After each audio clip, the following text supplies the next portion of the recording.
Welcome everyone to another episode of the Definitive Crusade. I am your host, joining the machine Hughes, and joining me this time around we have Freyja. Freyja, how's it going? Going great. Excellent.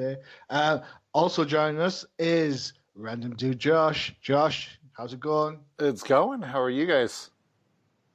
I am very well, thank you for asking. Obviously, we need to be mindful of time for our audio guy because, we're recording this a little bit late, so he's going to be steamed at us for that. But, Yeah, he'll get over it, maybe. Before we get going, we do need to wish our erstwhile crusader in this task, Tracy. It's her birthday, so happy birthday, Tracy. I hope you're enjoying your family meal. I bet they're not as fun as us. Just saying. Happy birthday, Tracy. Happy birthday! Bet you wish you were recording with us. Especially with all the American carnage we're not going to be talking about. We're saving that for when you get back. Yep. Will not be here. Oh, that in the Jeopardy. Maybe we should do a birthday Jeopardy for when she comes back. Ooh, I like that idea. Let's do that. Let's do that. Freyja will join us for Jeopardy, not American Carnage. Yeah, I'll vote for Jeopardy. I'll just not say anything about American Carnage. Well, that's because Freyja's a bit of a Jeopardy queen, aren't you, my dear? Yeah, I won last time. Besides because you left. I wasn't going to say that. I was just going to let you take all the all the who's about that. So cool. I am the best loser, so. There we go. All right, so this time around, we're going to have a look at some of the big books that are heading your way in your local comic book shops. And if we've got time, we'll touch on a couple of other topics. So we'll start off with the mega event that actually does ship on time, Heroes in Crisis. Number 6 is just hitting the stores, written as always by Tom King. Art by Mitch Gerards and Clay Mann. Colors also by Mitch Gerards and Tomei Morey, and letters by the ever-reliable Clayton Cowles. Toss a coin. Who do I want to go first? Freyja. All right. So, like usual, I like the artwork. And also, like usual, are we going to get anywhere with this story, or are we just going to repeat the same crap we've had for the past 6 books? So, once again, it doesn't really feel like the story's going anywhere. Still, it's book 6. I still have no freaking clue what's going on. I do think, I don't remember who said it, but I think that the one who killed everyone isn't even a hero. I think it's the robot, it's the AI. That's why you don't mess with the AIs, because they do stupid crap. But yeah, this whole book, it just felt like we didn't get anywhere again. So yeah. All right. Okay, so read, rinse, repeat. Okay. Josh, what did you think? Against my better judgment, I actually have to agree with Freyja on this one. I was super excited, books 1 and 2, and then 3 and 4. 5 got a little weird, and then we have this, and I'm like, I do like the little glitches that you see throughout the book.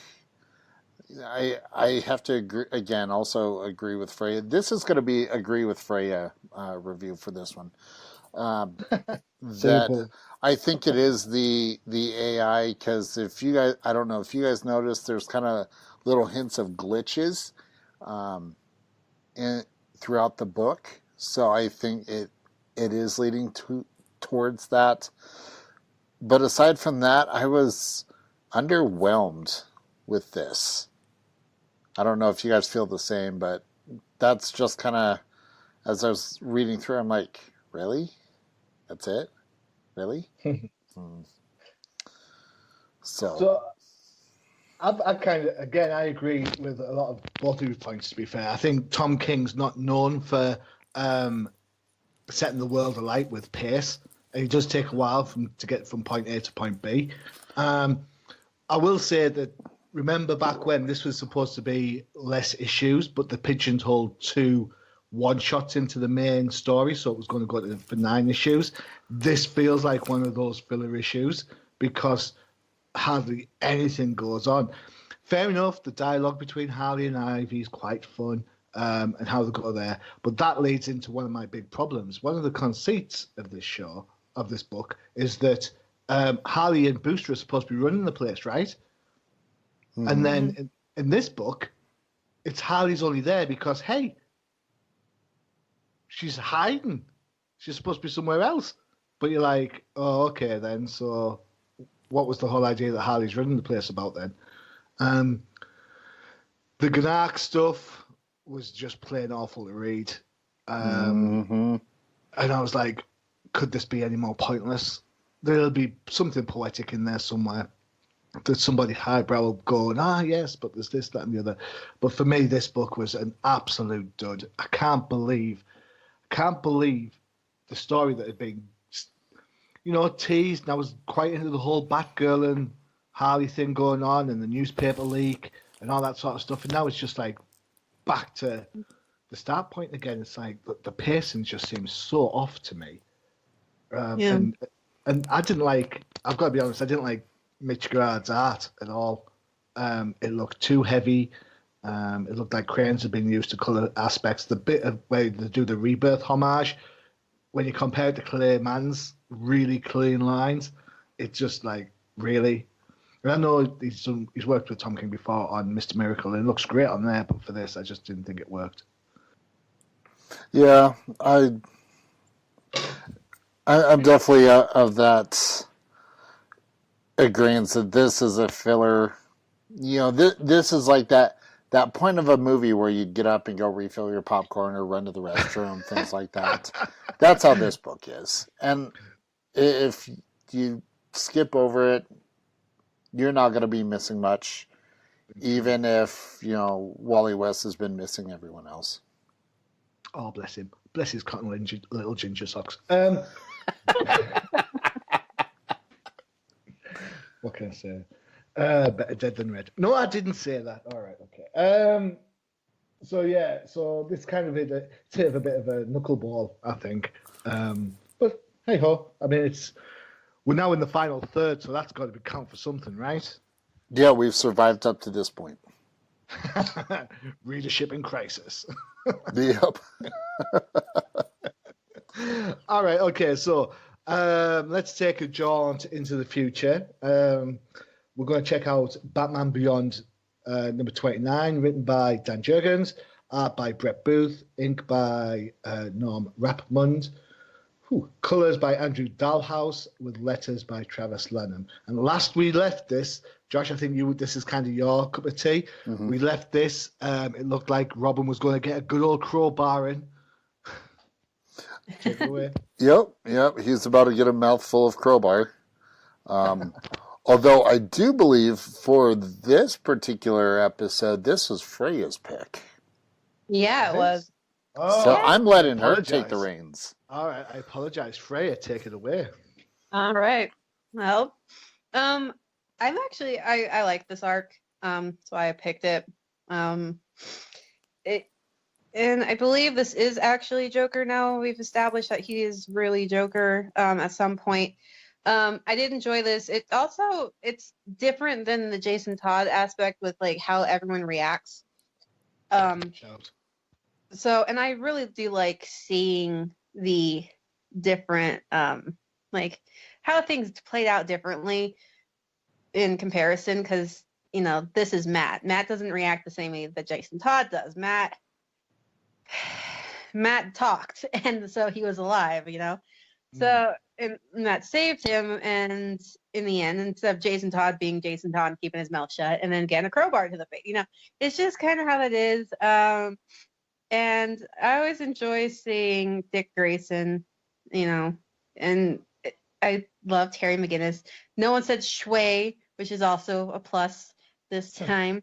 And it also does show that Bruce is getting old, because he didn't pick up that it was pre-recorded, which I kind of assumed at the beginning, because, how does he have the kid in a casket if he's also threatening to, beat the kid? It's just like, these two things can't be going on at the same time, obviously, Bruce.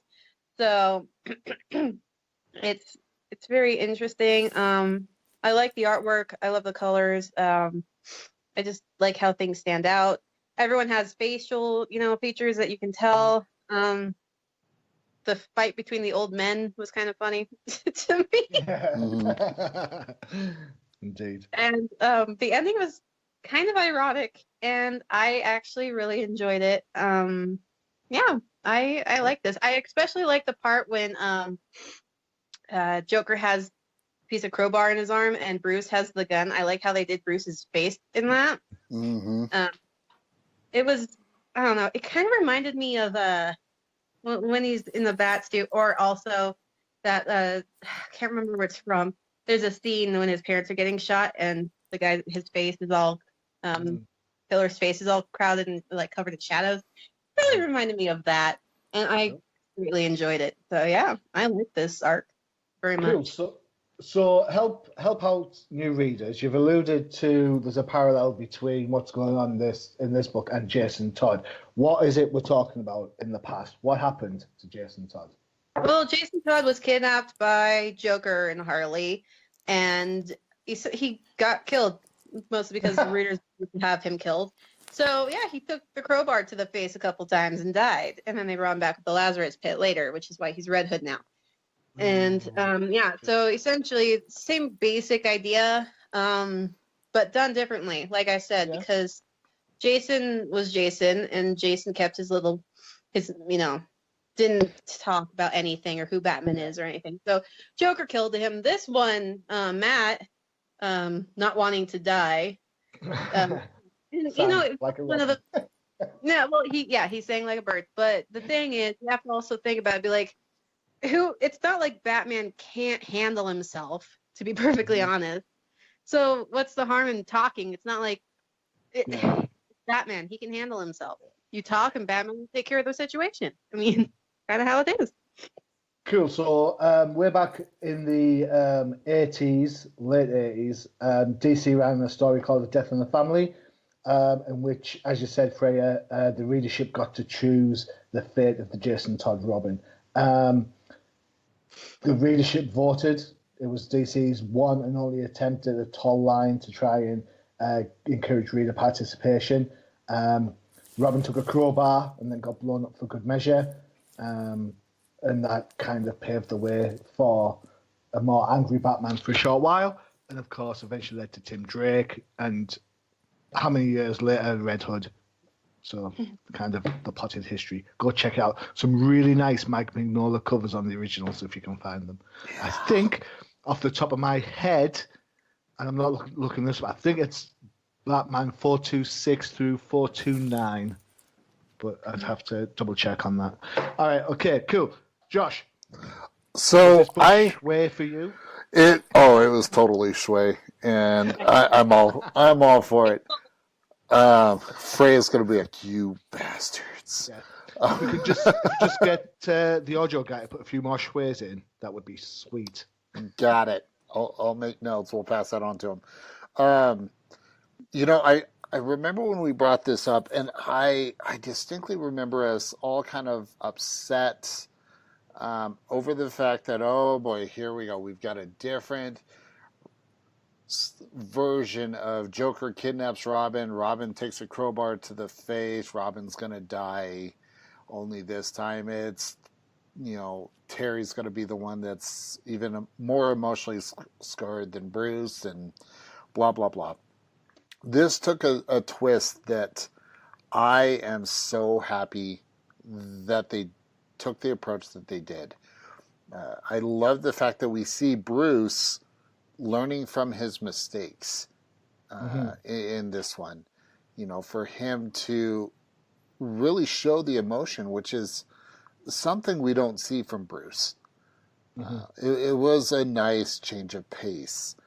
To have Bruce, tell Matt, just cooperate. Whatever he wants to know, you tell him. That in itself was kind of shocking for me.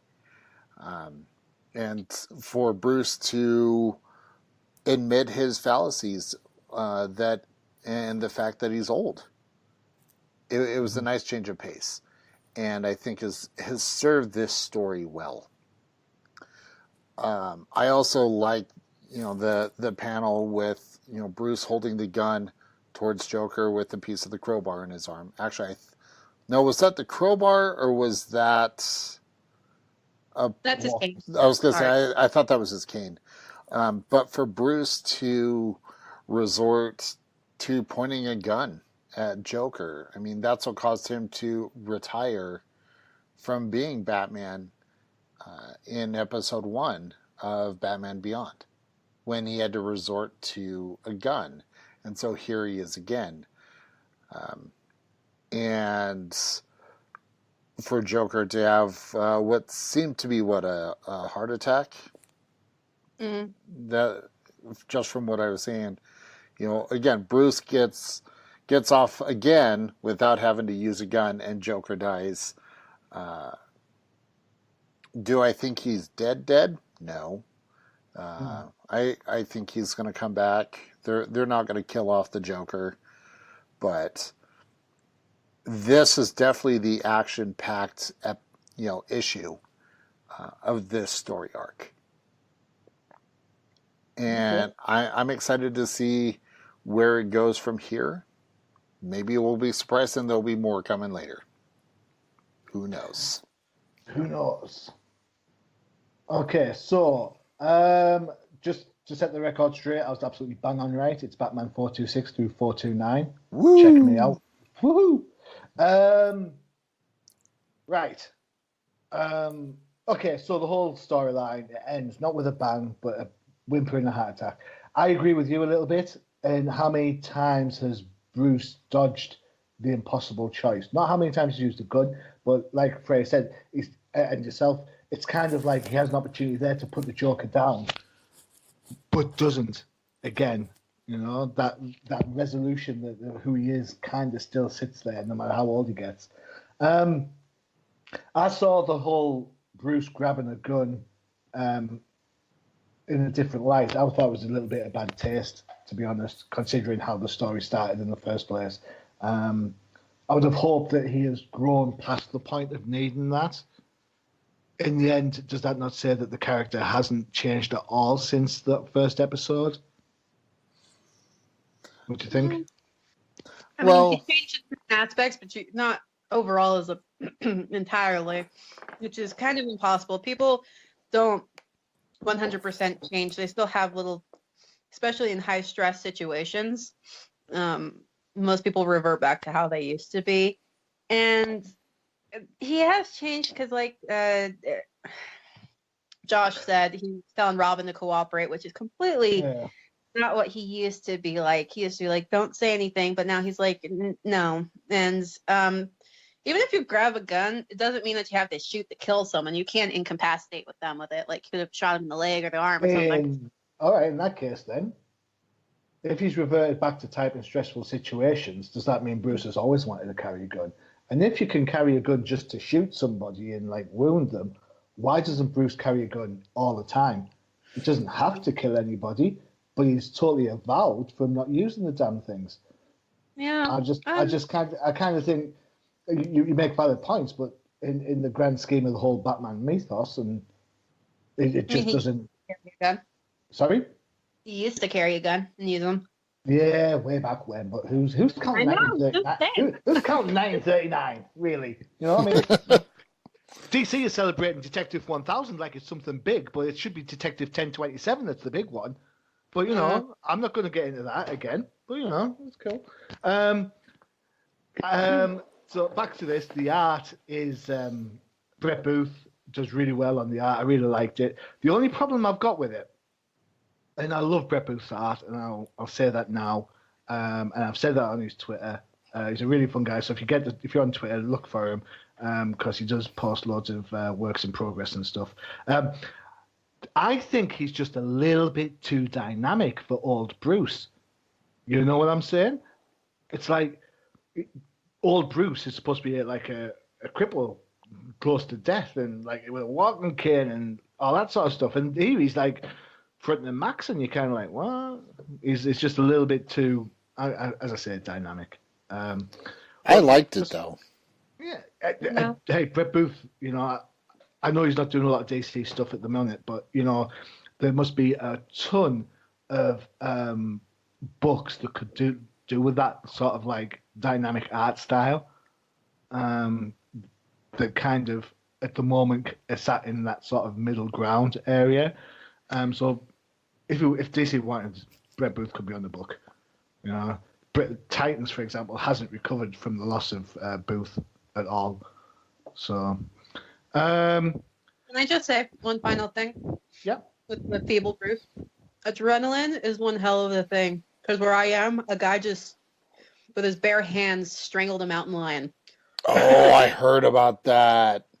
Wow. So adrenaline, when adrenaline kicks in, it doesn't matter how like people you are. If you're like in that type of situation or how weak, your body like does some weird stuff. So basically, what we're saying, when adrenaline kicks in, you turn into a Brett Booth picture. Sweet. Yep.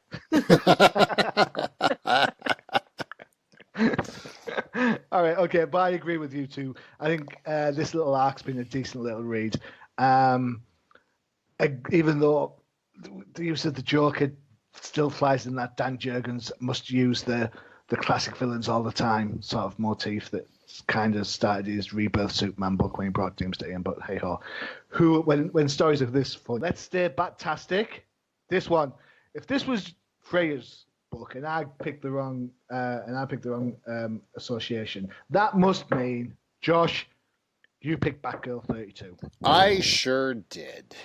So it's written by Mark Head Scott, art by Paul Pelletier, inks by Norm Rapmond, the busiest inker in all of town, colours by the incomparable Geordie Belair, and letters by And World Design. Ooh. Sounds very corporate.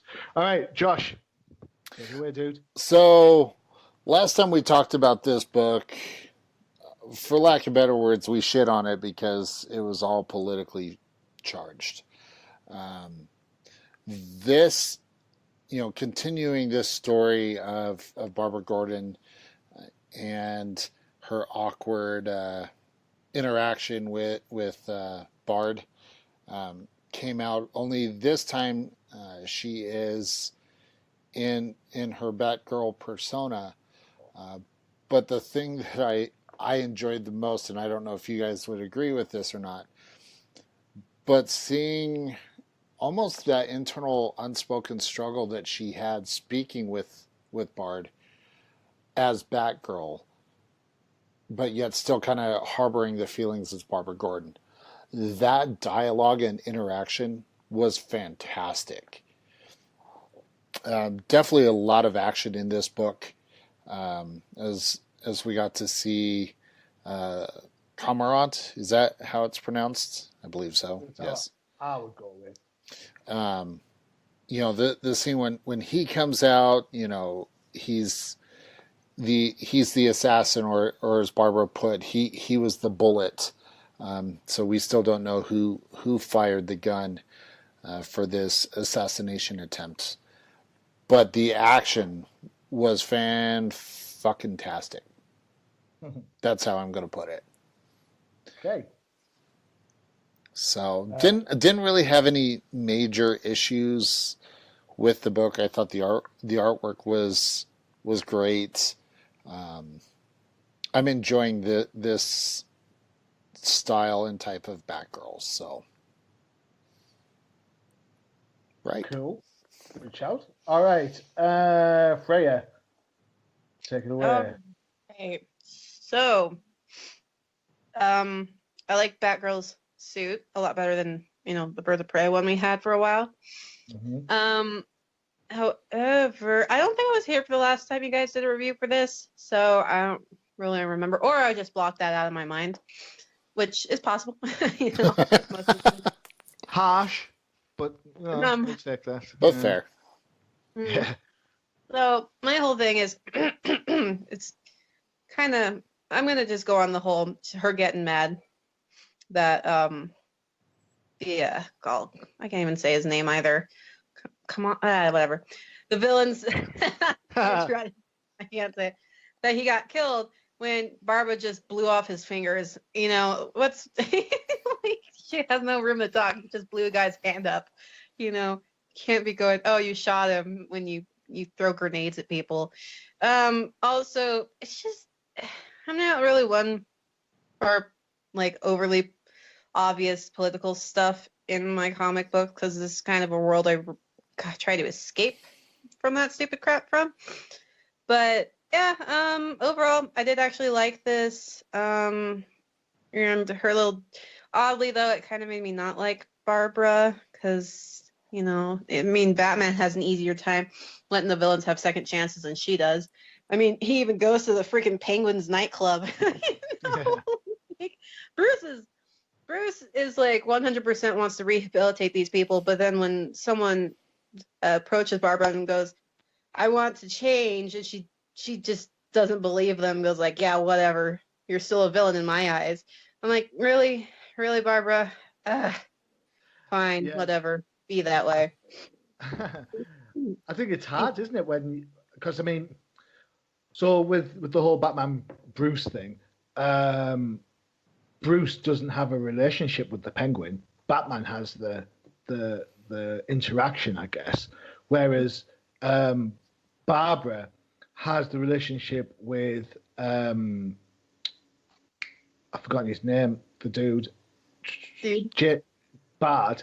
Yeah, she has a relationship with Jason Bard, so she can't cut him slack as Batgirl because she already knows stuff. Whereas, fair enough, Bruce, you know, he has to do his Playboy thing and stuff, so he sort of compromises. I think Batgirl tried to save Cormorant at the end of the book. The choice was taken away from her. So, but you know, I suppose it's hard when, as Josh said, when that you can see the sort of like friction in the dialogue between the idea of doing something heroic, like giving Bard a second chance, versus her innate distaste for the guy and wanting to slap him about a bit. But you know, you make a fine point. You know, cool. Freyja, I'm going to say I'm a little bit disappointed. I thought I was looking at this book and I thought you'd say something about the art a little bit. Okay, I really I'm trying to be nice, but he never lets me. Okay, first of all, let me clear my throat real quick. All right, so way too much symbol swearing for one thing. Also, if a character is going to be your focal point, you cannot use shadows to cover up your laziness of not wanting to draw their face. I am sorry, you can't do that. It's not good because she's walking towards the camera, like she's walking towards you. She's completely covered in shadow, and you can't say it's because of the angle because Bard is the exact same angle, walking the same direction. You get his face, but you don't get hers, and she's closer to you. She's nothing but shadow except for her hair, you know. It's that symbol. All other defining features are gone. And then of course, let's see, she gets kind of chubby in some panels, and then she's skinny in other. Doesn't make sense.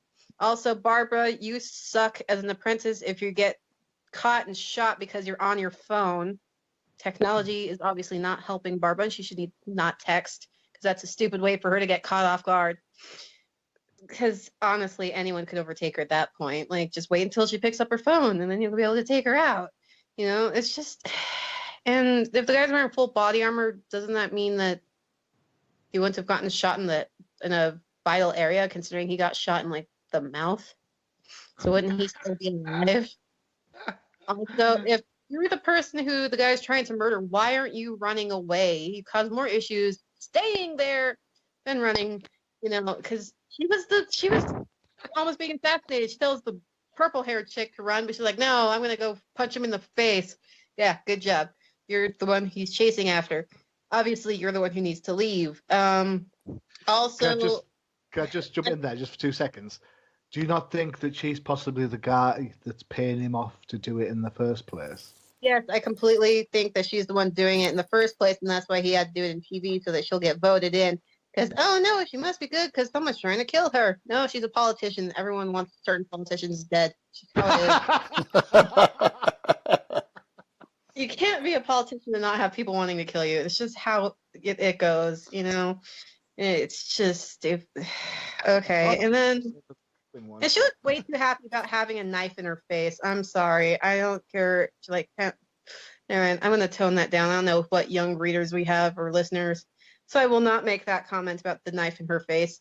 And yeah, this whole thing, like, Barbara kind of looks like Bruce near the last page too when she's angry. Her face is a little bit too muscular.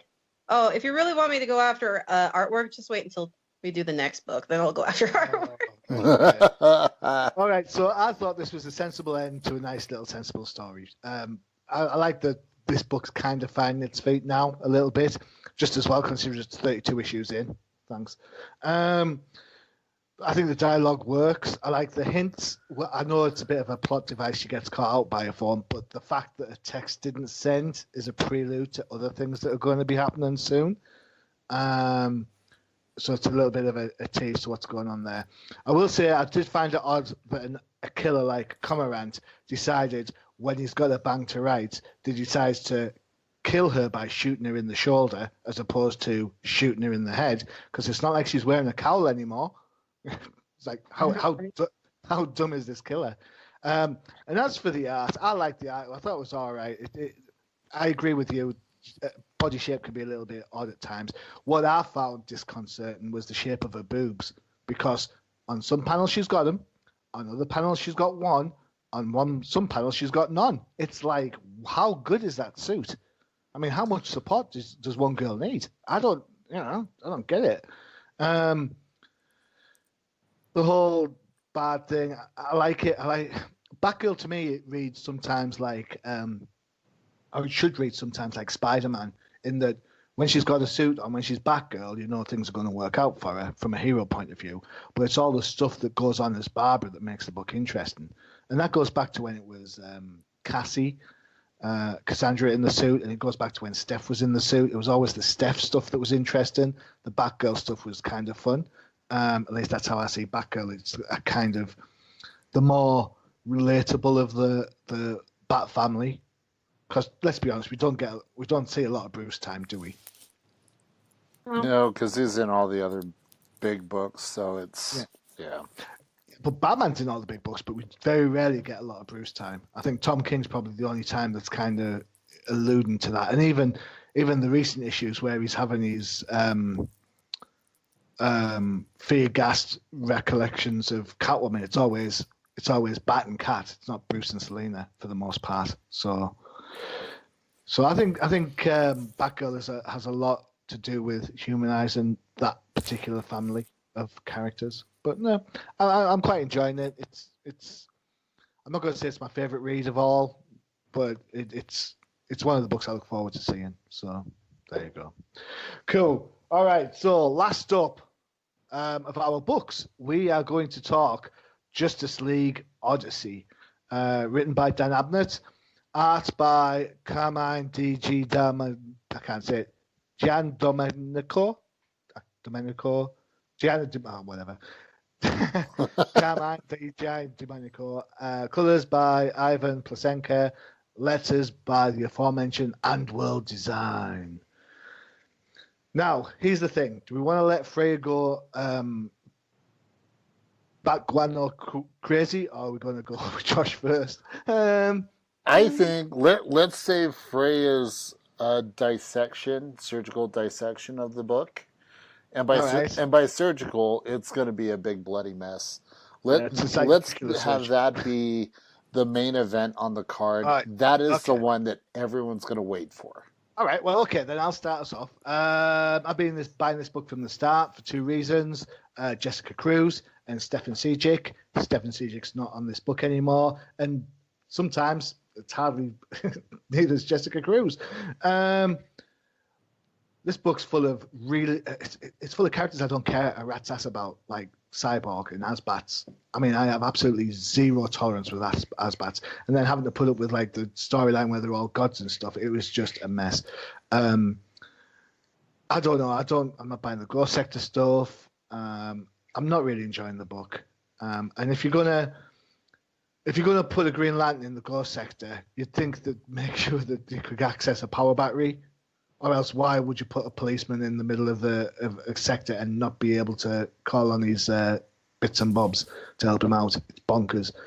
I've tried to hold out as much as I can, as long as I can, because of Jessica Cruz. But unfortunately, this will be the last issue that I purchase of this book. I'm done with it. There you go. Josh. So, I think Jessica Cruz was probably the only good thing about the book, and that was about it. Like Freyja, if you're going to have your character swear, I'm sorry, don't fucking censor their damn words. Oh my hell. The audio guy's gonna love this. I like the way you dropped the F-bomb and then ended up with a what the hell. It's like you've gone from one extreme to I'm not sorry. I don't even care. Cyborg, they can just phase him out. I'm fine with that. And then the whole dark side aspect, I'm sorry, but Darkseid's supposed to be menacing. He looked more like a reboot of Doctor Doom. And I wasn't a fan of it.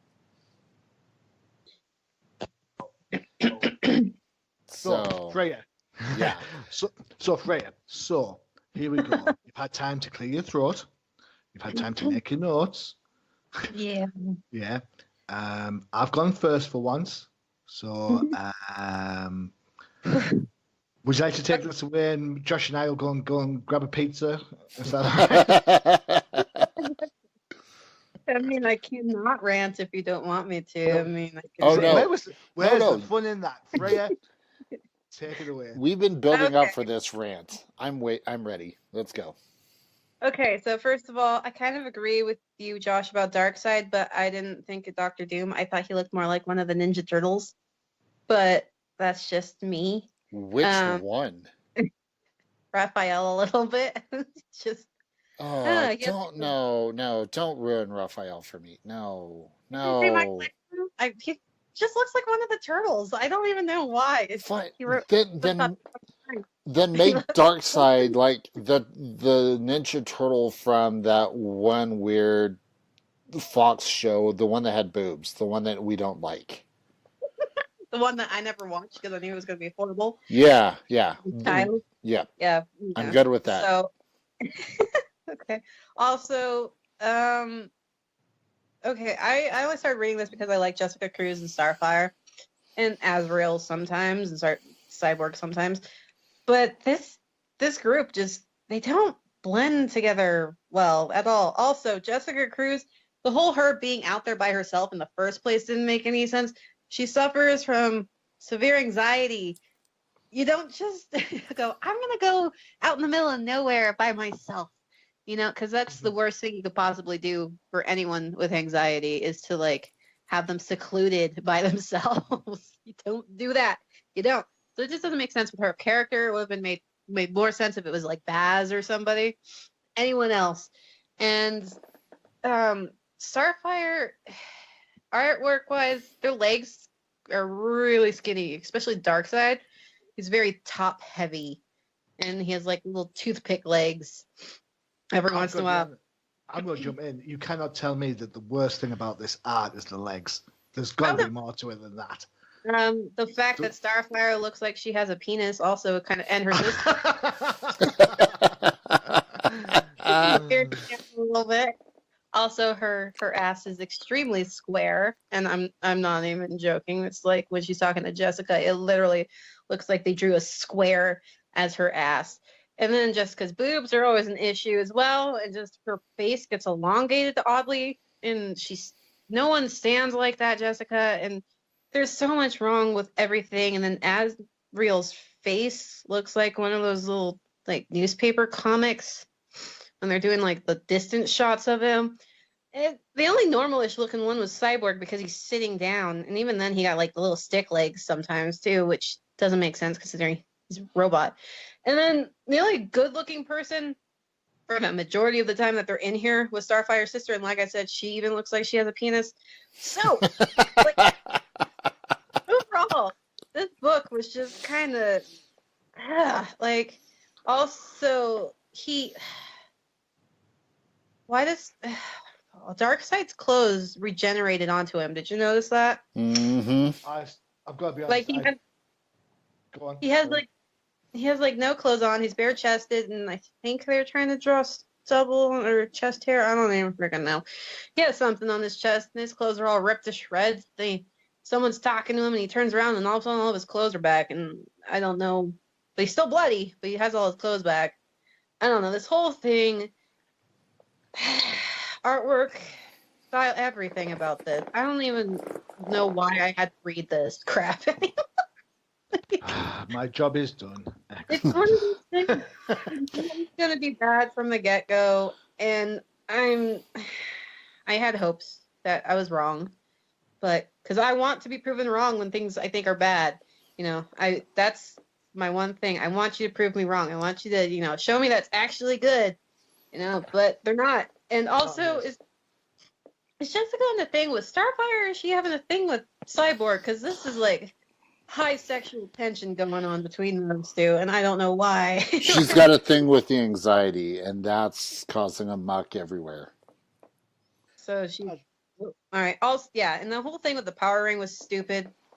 Why would they send her out? Where it just, it's like the world's being run by toddlers, and I don't like it. It doesn't make sense. I don't like it. This book has been a massive disappointment. It really has. I don't understand. And I know Jessica Cruz is one of probably the newest characters that everybody sort of gravitates towards. And when she was on Green Lanterns, or when she was in Green Lanterns, she was brilliant. So it was a really fun read. This just isn't her. It's tokenism.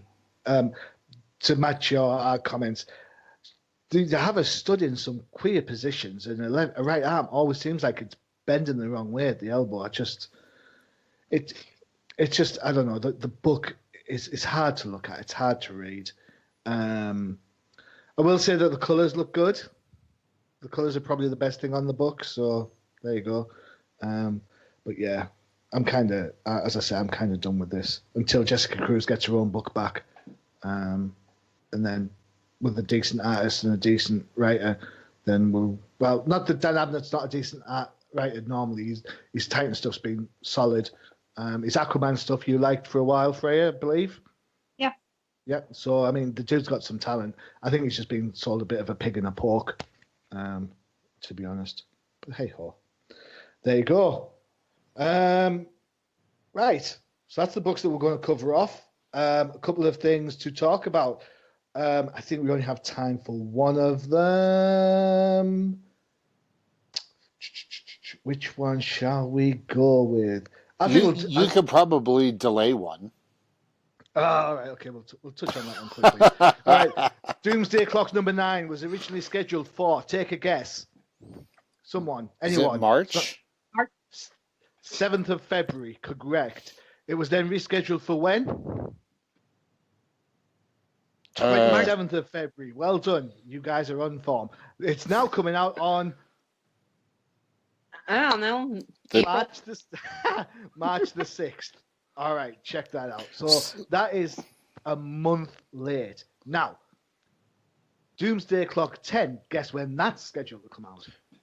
Oh. Never. Close. Josh? Shit. You know, their release dates are like IRR or IRS schedules. I can never trust it. So Doomsday 10 is scheduled for the 27th of March, with number 11 shipping on May 22nd. All right. Right. Here's a question for you. When did the very first Doomsday Clock, issue number 1, when did that ship?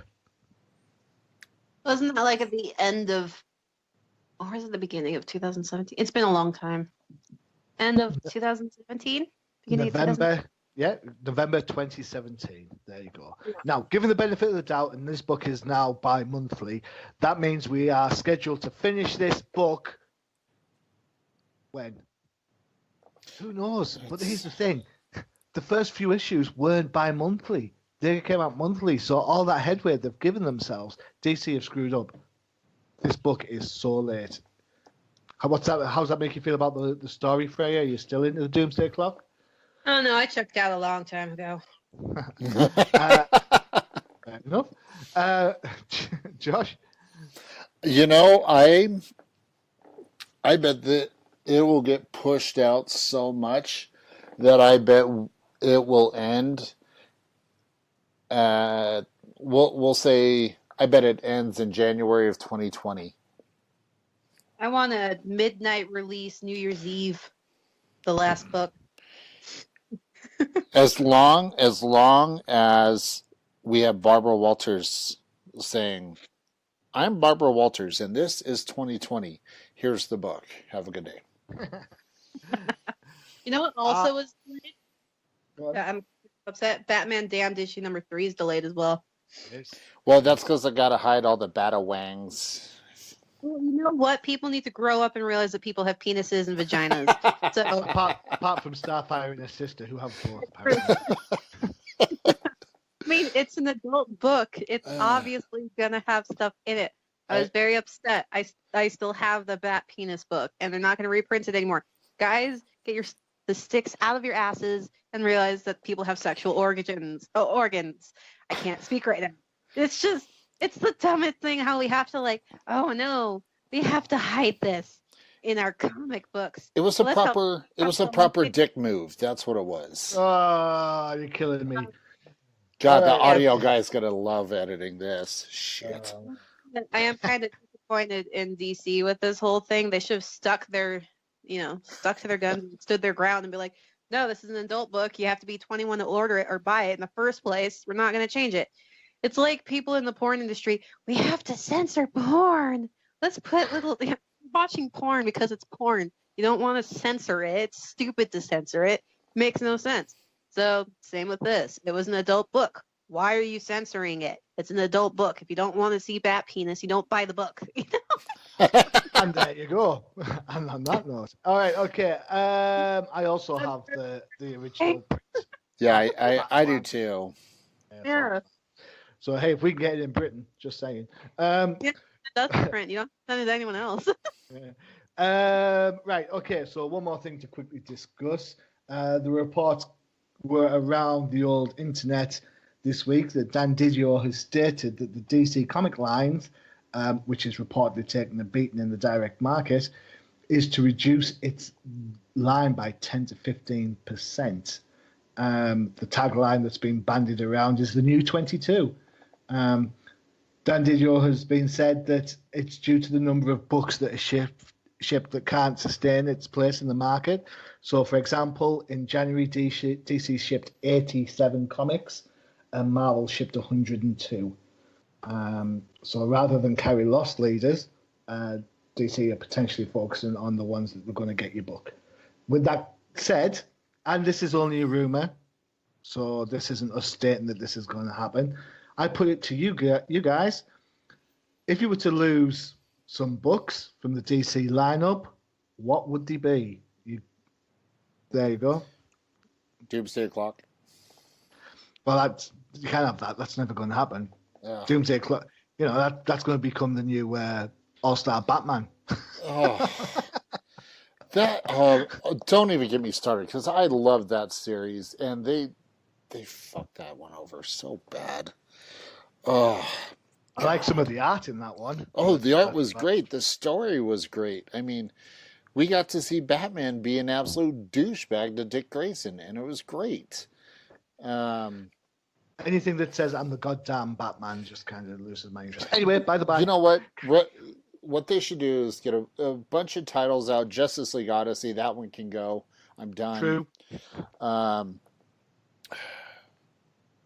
I mean, some of these others, I don't know. There's just so many that they could honestly just kind of clean house and just kind of stick, as Freyja said, stick to their guns and just, rather than having, this is a matter of quality over quantity. And I really think DC needs to stick to the quality part.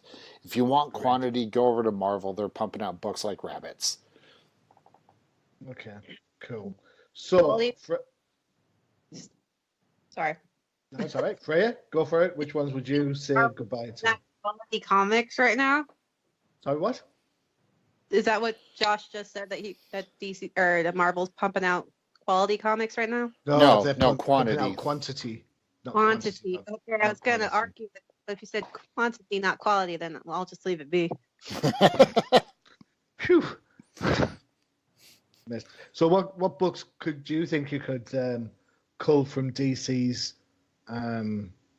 solicitations? Did they cut Birds of Prey yet? Because that thing needed to die a long time ago. Okay. Yeah, that's gone. Although there is a big push to get that back. So Don't do it. I don't care. well, hold on. Let's put some context into this. All right. Titans is coming to an end. Arrow's coming to an end. Mhm. All right. There is some of the new line of heroes, New Age of Heroes. They're coming to an end. So there's like 3 books there. So that's 5 in total that are going already. Some of the books that are hitting the stores at the moment, the mini series or maxi series. So Freedom Fighters is on issue number 3. Doomsday Clock is on issue God knows how many issues. Heroes in Crisis only got 3 more to go. Batman Who Laughs isn't just a short-term thing. So and there's always going to be that turnaround. There's always going to be that short-term effect. Is there enough books to get knocked on the head from DC, do you think? I would think so. Honestly, I think they just need to like introduce another cut 2, but introduce a new one type of a thing. So you're not cutting as many. And they only said they were going to cut back like by 15% or something. So it's not going to be. I don't feel like we're going to feel it too much. Well, that's a shout. But let's just again. So 87 shipped in January. 10% 8 another. So that's 12 books. If you go 10%, that's 8 books, right? So you've got to lose 8 books. 8.7. So which 8 books would you lose from the list? You know what? I think it's really hard to do because a lot of them are those maxi mini series type things. But I definitely think that Justice League Odyssey could be one. I think Justice League Dark could be. Yes. Ooh, you do realize Tracy's going to be like hearing this, going, "What the hell?" Because that means Constantine goes bye-bye. Well, he's Constantine. Yeah, Constantine shouldn't be in the superhero universe to start with. Old Lady Harley. Do we need a Harley book and a Suicide Squad book? I don't know. With Suicide. With all the stuff with the Birds of Prey movie and all of that, we're going to be getting more of that. Let's just be honest about it. How about things like Deathstroke? I can't remember the last time we reviewed a Deathstroke comic. I haven't read enough to say if it should go or not.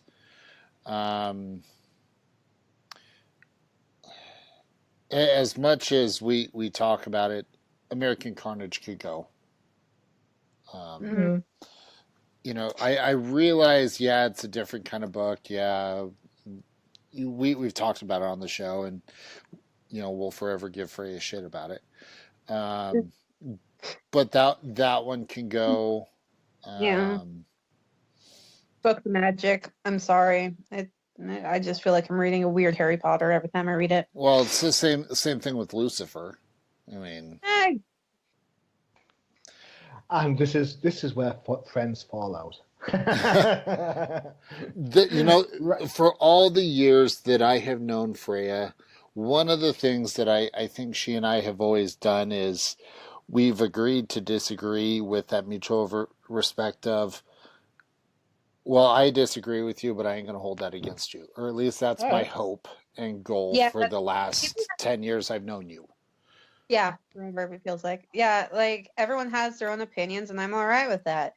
You can have your own opinion. I have a right to disagree with you, agree with you, and then I'll just go my own way, and we'll still be friends. So a couple more books to just consider, just for your quick thoughts. I'd like a knee-jerk reaction. Yes, no. Are you ready? The Wildstorm. That can go. Keep it. No, 50-50. Nightwing. Keep it. Josh? Undecided. Okay, fence it. How about I say this? If they continue with all the different Nightwings, it goes. If they actually end that and go back to just Dick Grayson as Nightwing, keep it. Yeah. Okay, how about Catwoman? Go. Go. What did you say, Josh? That can go. All right, 100% on that one. Aquaman. Keep it. Keep it. Whoa. Okay, there you go. Excellent. So, guys, and listeners out there, get in touch. Drop us a line if you're interested. Which books would you keep? Which books would you save? Think about some of the characters that we have yet to see back in Rebirth. You know, we're still missing the Justice Society. We're still missing Legion, and we're still missing Power Girl. So it's your call. What do you think? Get in touch with the show. Taglines will be at the end of the episode, as always. Or you can tweet me direct at Johnny Hughes 70. And that's it, really. So it's a big thank you to Freyja and Josh. Thanks, guys. Always. Excellent. And don't forget to check out the rest of the UCPN for all your favorite shows, including OTP, Outside the Panels, No Price Podcast, Side Scrollers. Have I missed anyone, Josh? Flipside Focus. All right, guys.